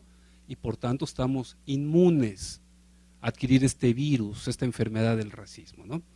Entonces, bueno, yo en este proyecto que yo tengo encuentro en el acontecimiento del acoso antichino los elementos que nos hacen poner en duda y prácticamente destrozar esta imagen oficial. México como una excepción a nivel mundial, ¿no? Más allá, más afuera. Entonces, mi estudio, digamos, va encaminado en ese sentido. Poco, más bien, nada trabajo de las cuestiones económicas, no puedo dar información sobre los indicadores actuales de la presencia china en esos comercios ilegales. Lo que sí puedo decir es que actualmente esta ola de antichinismo, no solamente en México, sino en todo el mundo, se despierta a partir de que China aparece o se convierte, ¿no?, en el principal acreedor de Estados Unidos y en una economía que está invadiendo los mercados que antes élites como México consideraban como nichos en los cuales ellos se podrían desarrollar. Se vuelve a echar mano de un arsenal previamente constituido desde el siglo XIX, ¿no?, para a azuzar este miedo y eventualmente ya no vamos a ir a azuzar una guerra física o militar, sino una guerra de tipo ideológico y comercial, ¿no? O sea, mi estudio va sobre todo en el aspecto cultural y de las ideologías. Las razones del antichinismo en México y en Estados Unidos desde mi punto de vista. Es bien interesante, bueno, tenemos este contexto mundial, ¿no? La expansión de Europa, se inventa y se crea el orgullo de superioridad racial, se establecen los estereotipos de la belleza, del comportamiento moral, de la sexualidad contenida, etcétera, y del poderío militar. En todo este proceso de estigmatización racial, chinos como indios mexicanos son asociados. De hecho, muchos historiadores mexicanos, ¿no?, identifican en las razas autóctonas mexicanas un origen asiático y los emparentan, los hermanan. Y cuando esto está establecido ya por el conocimiento histórico oficial, hay que leer a los historiadores del siglo XIX, Riva Palacio, José López Portillo, Justo Sierra, todos ellos consideran, ¿no?, que una asociación entre chino-mexicano en estos términos de enlaces sexuales y de convivencia, pues va a degenerar aún más a la raza. Si los indios son degenerados y son los culpables de que México no avance, ¿no?, entonces peor estaríamos si se mezclaran o permitiéramos que se mezclaran con los chinos, ¿no? Esa es mi percepción, es decir, el éxito del antichinismo en México tiene que ver con esta situación local mexicana de desprecio hacia el indio. El indio y el chino son emparentados y son hermanados como razas inferiores. Lo que quieren las élites mexicanas, hay proyectos oficiales bien establecidos, es lograr atraer inmigración de los países europeos, ¿no?, países cristianos. ¿Para qué? Para inyectar esa posibilidad de regeneración genética. Se habla incluso de importar sementales europeos, ¿no?, para que vengan a mejorar la raza mexicana. Y así se habla en esos términos, incluso durante el periodo del general Lázaro Cárdenas, todavía se maneja esta idea, y por eso, entre otras razones, es bienvenida esta emigración de España durante la Guerra Civil, ¿no? José Martí, que fue testigo de la persecución antichina en Estados Unidos, se puede leer en su trabajo, nos relata, ¿no?, nos relata cómo fue la envidia, estos elementos, digamos, de la percepción humana, como la envidia, los odios, las repulsas, los que motivaron que el movimiento sindicalista norteamericano, sobre todo trabajadores blancos, empezaran a considerar que contra los chinos no se podía competir. Ganaban los más bajos salarios, recibían el peor trato, mas sin embargo lograban independizarse. Bueno, a Estados Unidos llegaron los chinos a trabajar en la construcción de las vías férreas, ¿no?, construyeron todo el andamiaje ferrocarrilero de Estados Unidos y después lograban establecerse como independencia. Era un poco esta dinámica, ¿no?, de la estrategia de los ciudadanos chinos. Van a otros países, terminan sus contratos, logran a pesar de todo acumular cierto capital que les permite hacerse independientes, y esto genera envidias, ¿no? Son sentimientos humanos que actúan realmente como motivaciones políticas. Esa es un poco mi percepción. Igualmente, a nosotros en México nos permite ubicar al chino como un ser degradado, nos permite eso sentirnos un poco mejor, ¿no? Siendo como hemos sido una raza vituperada también, una nación en muchos aspectos con un claro complejo de inferioridad, este acontecimiento de ubicar al chino como algo temible nos permitía en ese momento hermanarnos como mexicanos, identificarnos como mexicanos, ¿no? Se trata de una manipulación política evidente, ¿no?, y sentirnos superiores por lo menos frente a estos seres degradados. Entonces, de ahí el éxito del antichinismo en México, que fue apoyado, como les vuelvo a repetir, en 17 estados de la República por lo menos, ¿no?, con una estructura partidaria, formal, Cámara de Diputados, partido oficial, legislación, etcétera, etcétera. Y es cierto, como decía el profesor, los chinos paradójicamente hoy en día se perciben como seres de una inteligencia muy especial con los cuales es difícil competir, ¿no? Y por tanto se apela a este temor, a esta paranoia, para ver cómo podemos hacer para frenar este avance arrollador de China, ¿no? En vez de, como decía esta presidenta de Canacintra, ponerse a trabajar, tomar el toro por los cuernos y poner realmente a planificar una política económica que haga que diferentes sectores de México sean productivos, invertir en la economía. En vez de eso, no sé si ya sea una característica de la idiosincrasia nacional, nos contentamos con quejarnos, con estigmatizarnos y echarle basura al otro, ¿no? Y ahí se acaba. Hay una indisposición de realmente tomar el asunto como una cuestión estratégica. No se toma el ejemplo y nos vamos por el camino fácil, la estigmatización y el fomento del odio. Consecuencias chinas en Tapachula, ¿no? Alguien preguntaba, como vuelvo a repetir, desgraciadamente yo no hago estudios de economía, no estoy siguiendo las inversiones chinas en tal o cual sector de México, me manejo en el mundo de los imaginarios, de la difusión de prejuicios raciales, de la conformación de identidades. Y el antichinismo actual, bueno, aunque toma, digamos, esta vieja historia de racismo mundial contra la civilización china, que no es prototípica de México ni mucho menos, ¿no? Vuelve a encontrar en estos elementos de la competencia económica su mejor motivo para relanzar una campaña de odio antichino, pero sin renunciar a los viejos estereotipos, que aquí ya mencioné un poco en la ponencia, pero que también encuentro, por ejemplo, que se difunde ahora esta imagen de los chinos irresponsables y criminales en sus negocios con la noticia del retiro de un masivo de cantidades millonarias de juguetes para niños del mercado porque supuestamente son peligrosos para la salud, porque la empresa concesionaria china, en vez de utilizar la pintura adecuada de su filial norteamericana, utilizaba pintura altamente contaminante con plomo, ¿no? Y tenían imanes y se registraban no sé cuántas muertes de niños. Yo nada más puedo decir que entre estas marcas, la Polly Pocket, por ejemplo, estas muñequitas, son las que yo le he comprado a mi hija desde hace algunos años, hasta ahora no se ha enfermado ni de un resfriado por jugar con estos, con estos juguetes, ¿no? Entonces, forman parte de las campañas, de esas estrategias de guerra mediática en las que está realmente, como dice Nadal, el equilibrio financiero entre estas dos potencias está a punto de romperse, ¿no? Nada más, ¿qué pasaría si China retira sus divisas en dólares? ¿Qué pasaría, no?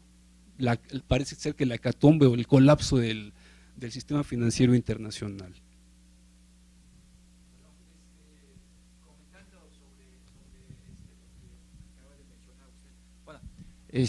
Mi nombre es Li Jianxun, Li es mi apellido, Jianxun es mi nombre, significa establecer mérito. Soy asesor del gobierno de Estado de México. Bueno, tengo una maestría en el CIDE, un doctorado en administración pública en la Universidad Anáhuac.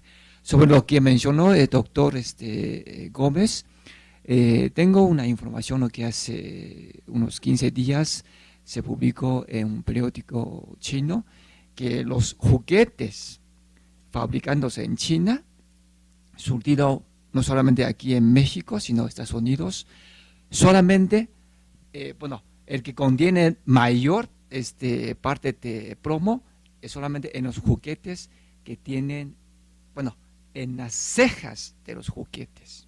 Es una muy pequeña parte. Entonces, obviamente cada quien quiere ventilar esa información, tiene su objetivo. Yo personalmente no puedo hacer juicio sobre ese objetivo. Y los empresarios chinos, incluso el ministro de Comercio de China, claramente declaró, ¿sí? Los juguetes fabricados por los chinos ofrecen mayor beneficio a los niños del mundo que causar un perjuicio o un daño a su salud. Si los niños pierden sus juguetes, pierden más su felicidad. Perdón. ¿Algún otro comentario? Hagamos una ronda de nuevo, bueno. Sí, bueno, es una polémica. Si dicen expertos jugueteros, lo que se ve no se juzga, ¿no? Así de fácil. Pero además se agrega este estereotipo, esta amenaza a China, la amenaza amarilla, se vuelve a repuntar este aspecto muy caro para la mentalidad racista, el comportamiento sexual, ¿no? Actualmente se difunde ya en el mundo un informe de la marca de preservativos Durex. Algunos de ustedes tal vez los conozcan o no sé si utilicen de otra marca, pero el caso es que esta empresa ha hecho un estudio a nivel mundial, entonces se difunde de que los chinos en este momento, no solamente por el consumo de condones que hacen, bueno, a partir del condones que hacen se deduce, no sé cómo, no sé la metodología de esta encuesta que lleva a cabo Durex, que están a la cabeza de los pueblos más promiscuos del mundo, comprobándose que cada chino tiene en promedio 19,3 parejas, ¿no? Superando con esto a los brasileiros, lo cual realmente ya es hablar de las grandes ligas de la promiscuidad, ¿no?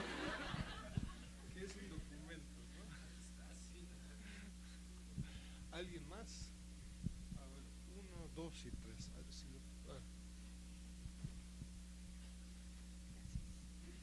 Sí, mi nombre es Ivonne Campos, vengo del Centro de Estudios de Asia y África del Colegio de México. Actualmente estoy leyendo un libro de Gladys Nieto, que es una antropóloga española, que se titula La inmigración china a España, y fue apenas publicado en 2007. Y es muy interesante ver el caso español, sobre todo comparándolo con el caso mexicano, porque como ya bien usted decía, la inmigración china a México data del siglo XIX.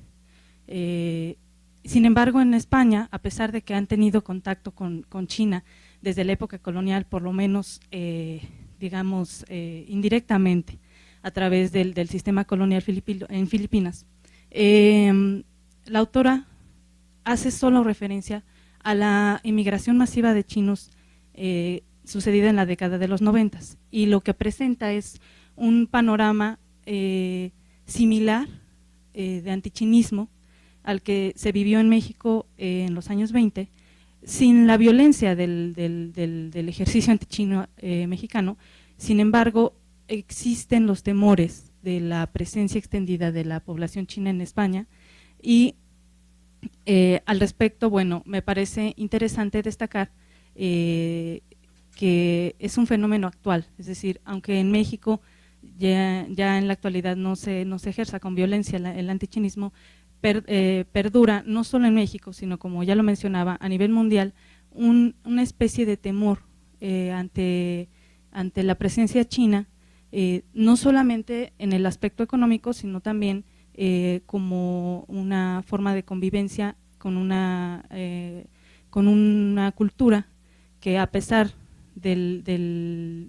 digamos, de la facilidad con la que hoy en día podemos acceder a la información, no hay una intención de la mayoría de la gente de enterarse más de lo que es China, más allá de lo que se presenta en los medios de comunicación, ¿no? Entonces, a manera de comentario. Bueno, yo soy Lourdes, soy maestra de chino, y también, más que una pregunta, yo quisiera sumar a esto de cómo ha llegado el antichinismo al momento actual, nada más mencionando como un dato de experiencia, ¿no? Hasta hace algunos años todos los que estudiaban chino era porque algo les gustaba de la cultura china, pero de unos años para acá, con el boom económico y no sé qué, todo el mundo quiere estudiar chino. Pero una cosa que a mí sí me llama la atención de mis alumnos es que muchos de ellos llegan ahí por el boom de la economía, pero no se les siente realmente motivados por la cultura o por un acercamiento, un interés genuino, sino más bien en algunos casos incluso podría decir que es lo contrario, ¿no? Sino como que tengo que estudiar chino porque no me queda de otra, tengo que estudiar chino porque China es el principal país. Pero yo, hasta ahora que lo vi, yo muchos datos que hoy vi me parecieron muy, muy interesantes, y yo creo que por ahí data como si a través de generación en generación nos hubieran transmitido una cierta sensibilidad con respecto a lo chino. Yo creo que el antichinismo tiene que ver con el miedo a lo desconocido, y como China ha sido tan desconocida, pues entonces me da miedo, ¿no? Y de ahí viene, pero como que se ha traspasado. Yo recuerdo que cuando fui a China, yo también fui allá por accidente. Yo llegué y no sabía nada de China y no tenía ningún gusto por China. O sea, era una cosa rarísima, desconocida, y además lo poco que uno sabía eran estos mitos raros de que son sanguinarios, malvados, sucios, etcétera, etcétera. Y bueno, tú pasas allá y te puedes fascinar con la cultura, igual en la clase se pueden fascinar con la cultura, pero de antemano sí creo que haya hoy mucho de ese, que, sin saber bien por qué, pues es como si lo tuviera uno ahí en la copresencia, ¿no? Pero que sí existe esa sensación así como de que no sé qué es, pero mejor no, ¿no?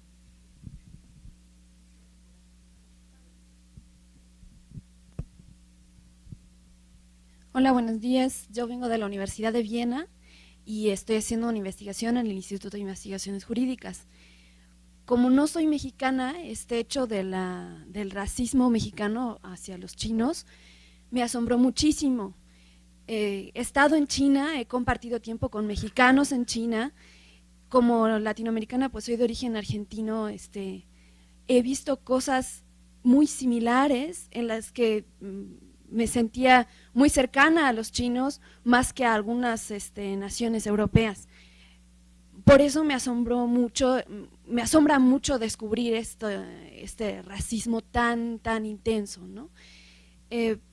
Lo mismo con mexicanos en China, hemos compartido la observación de que hay muchísimas cosas similares entre los pueblos, y esto retomando tu comentario de que el indígena y el chino pues comparten además de cuestiones mitológicas, comparten rasgos faciales, etcétera, ¿no? Entonces probablemente hay una conexión. ¿Tú opinas que desde esta cuestión cultural que sí se comparte, cuando uno está en China, muchos mexicanos lo notan, hay una posibilidad de reconstruir un imaginario común que de apartarnos de este racismo antichino? Yo creo que muchos de estos aspectos que mencionas se derivan de que las relaciones históricas entre China y México han sido negadas, ¿no? Eso, en los años 50 salió un libro que debe de haber sido de uno de los primeros de este tipo, que se llama La desorientación occidental, y habla de las relaciones México-China y dice que tenemos corrido el eje a Europa, ¿no? Y miramos a los chinos con ojos que no deberíamos tener como mexicanos o latinoamericanos. Gracias.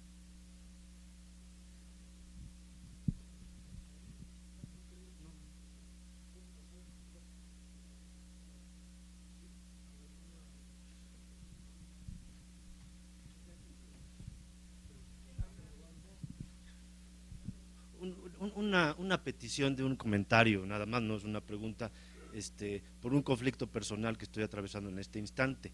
Es decir, hemos asistido a muchas conferencias que documentan en términos objetivos económicos, como los de cualquier otra economía fuerte, algunas características de la economía china. Te pediría un comentario nada más equilibrador para no salirme con este conflicto.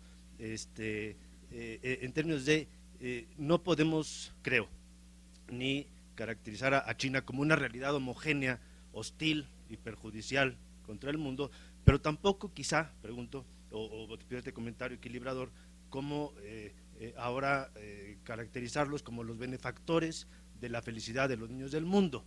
Nomás que si tú, que conoces también, nos des ese comentario equilibrador.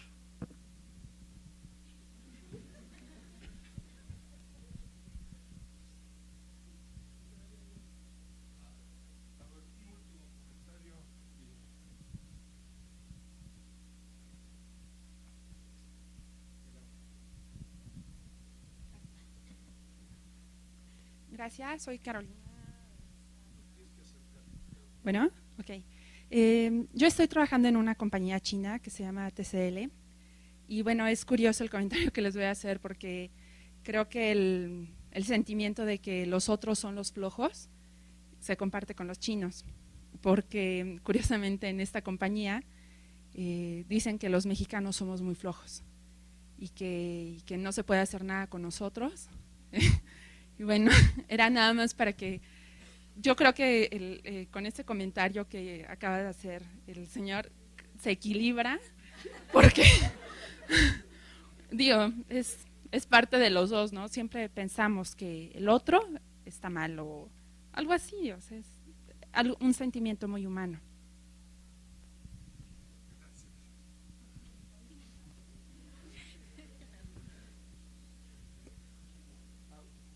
Última.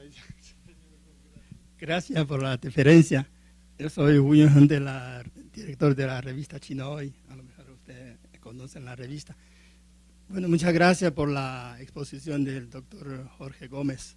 Le confieso, cuando estaba escuchando su exposición me dolía mucho mi corazón, porque no sabía tanto que mis antepasados, yo soy chino de raza pura, y que sufrían tanto en México, ¿no? Bueno, es una historia ya pasada, yo creo que ya pasó, porque siento que yo he vivido mucho tiempo en México y ni un día he encontrado con un mexicano hostil o tiene ese como racismo, no es sentido, yo le digo esa verdad.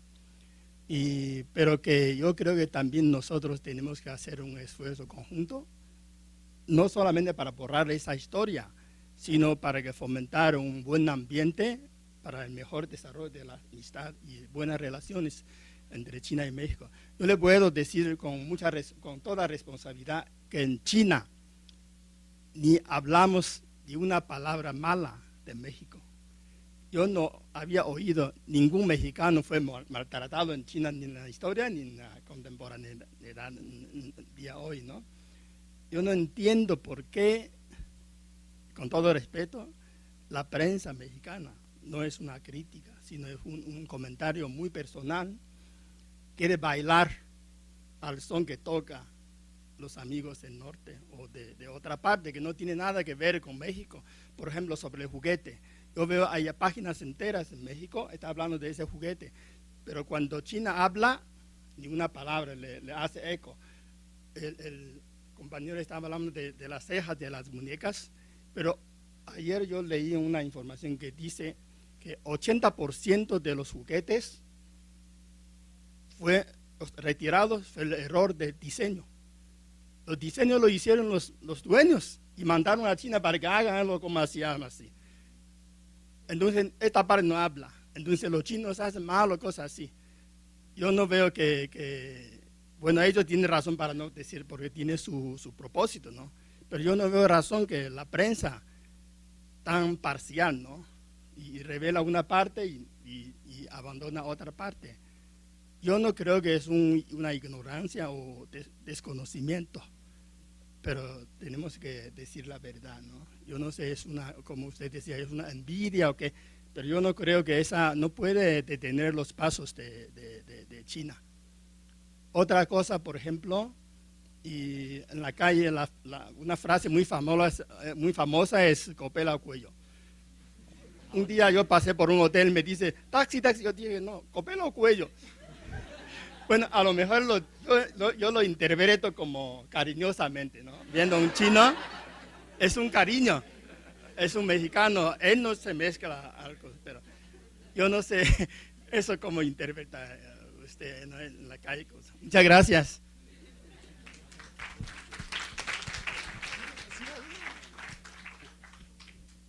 Bueno, yo creo que los comentarios equilibradores están, puedo decirte, tranquilito, ¿eh? Sí, bueno, respecto a esto, como mi foco central, voy a insistir, es el estudio del racismo como una mentalidad que estructura una identidad más colectiva y que tiene sus raíces en Europa y que se difunde por el mundo. Haríamos mal, o sea, mi intención no es condenar al racismo, porque primero hay que reconocerlo. En México ha sido una historia, por nuestros propios antecedentes históricos de formación de una conciencia mestiza, etcétera, de negar acontecimientos como los que aquí les he narrado, ¿no? Se ocultan, se han hecho tabús para consolidar esta imagen de una sociedad que a sí misma se ve como promotora de la amistad, de la armonía entre todas las razas.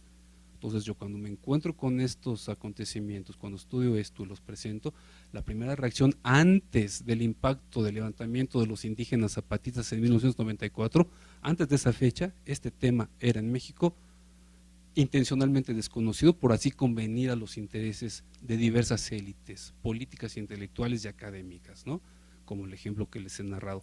Pero entonces, con negar o con rechazar o con oponerse al racismo, no estamos construyendo una salida real.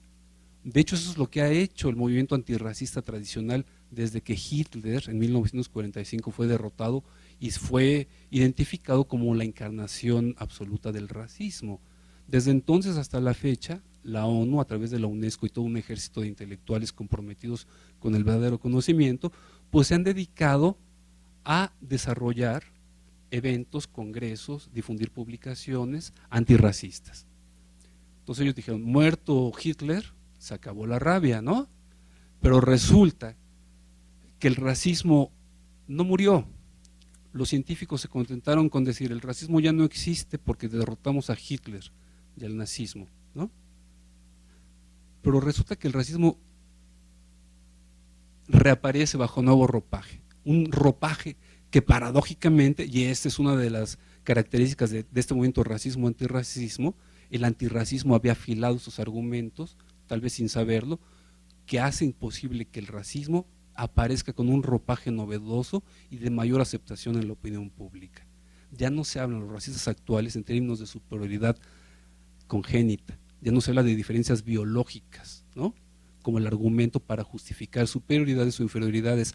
Ahora, el nuevo racismo que surge en Europa en los años 80 a causa de esta ola de inmigrantes del tercer mundo, ¿no?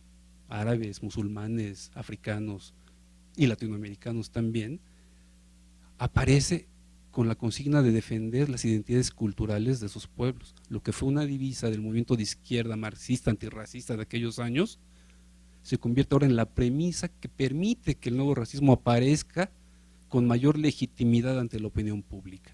No se dice el musulmán es inferior a mí, ahora se dice el musulmán viene con sus costumbres a perturbar, a contaminar mi idiosincrasia y por tanto yo que soy francés, que soy alemán o que soy español, quiero defender mi identidad nacional. El relativismo cultural se impone, ¿no? Se deja de lado el determinismo biológico para decir que son las diferencias culturales inasimilables, que las diferencias culturales no pueden coexistir, ¿no? Entonces el antirracismo da los argumentos para la aparición de un nuevo racismo. Por eso rechazarlo y combatirlo no nos va a llevar más que crear, como se ha hecho, al gemelo opuesto que queremos combatir. Hay que aceptar el hecho, ¿no?, de que existe, que es un fenómeno humano, y tal vez estemos en mejor camino de trascender esta animadversión, estos odios que son caros y que son insustituibles en todo programa y en todo proyecto que pretende erigir o construir una identificación colectiva, ¿no? Recordemos que no hay identificación colectiva o proyecto político de crear una conciencia colectiva que no tenga en la estigmatización del otro, en la invención del enemigo que nos amenaza desde el exterior, uno de sus puntos principales, ¿no? Evidentemente esto con el objetivo de fortalecer los intereses de la dominación de ciertas élites, ¿no? Lo cual no quiere decir que se corresponda con la realidad, porque si vemos en detenimiento y apelando a nuestra experiencia personal, la diferencia étnica, la diferencia de color, la diferencia de cultura, más que un elemento que provoque el instintivo rechazo, la repulsa o el asco, es motivo de atracción, incluso de atracción erótica, ¿no?, de acuerdo a nuestra experiencia personal, que es y tiene que ser la más valiosa. Entonces, cuando nosotros nos ubiquemos en esa coordenada, no luchemos contra el racismo, que lo aceptemos y nos demos cuenta que toda superioridad e inferioridad son inventadas y que nadie es superior o superior a otro, ¿no? Porque estamos aquí para cumplir una función determinada, independientemente de la religión o no religión que profesemos. Dejaremos de sentirnos inferiores, porque el que se siente superior en un aspecto se siente inferior en otro aspecto. Por eso el racismo, este racismo, vamos a llamarle así en términos muy simples, el racismo del hombre blanco, ¿no?, ha estigmatizado la hipersensualidad o la hipersexualidad de las razas de color, africanos, judíos, tal vez como la contracara de un sentimiento de inferioridad en el aspecto de la competencia sexual, ¿no? O sea, son elementos, o sea, son economistas, pero también hay otra dimensión de la vida que no podemos cuantificar ni establecer en cuadros y en cifras, ¿no?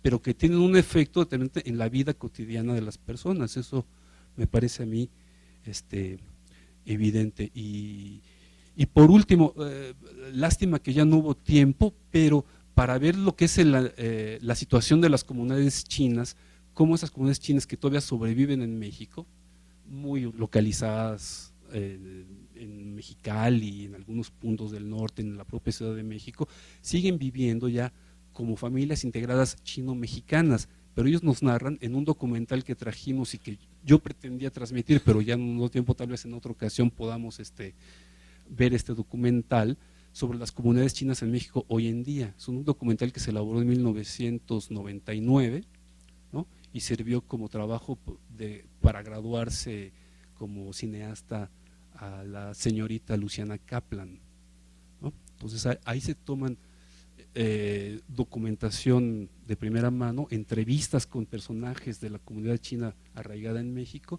y donde nos hablan también de esta simbiosis, ¿no? De este conflicto que puede surgir entre, dicen ellos, los chinos nos ven como mexicanos y los mexicanos nos ven como chinos, y el ambiente que se genera en torno a ellos en las escuelas o en los centros de trabajo sigue siendo de animadversión, de mofa, de burla, de escarnio, ¿no?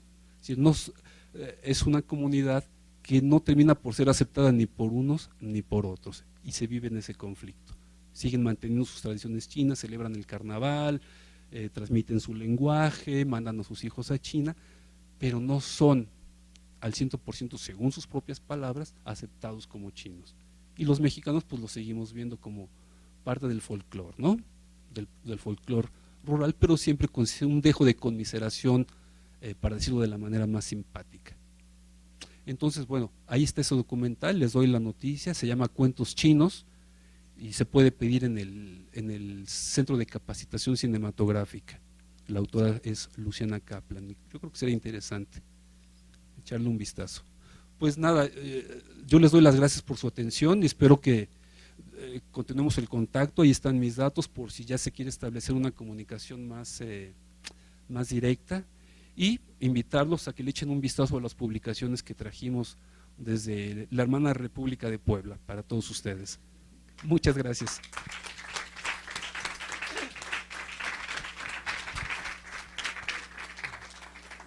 Bueno, muchas gracias.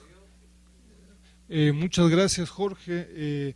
Yo creo que con la presentación de Jorge no terminamos, ¿no? O sea, yo creo que el tema, y acá Jorge sería interesante ver en el futuro incluso, yo creo que en el 2007 y lo que México y China en el corto y mediano plazo van a vivir con toda la intensificación de los debates sobre cuotas compensatorias y serios problemas y tensiones bilaterales, estos temas van a aflorar, ¿no?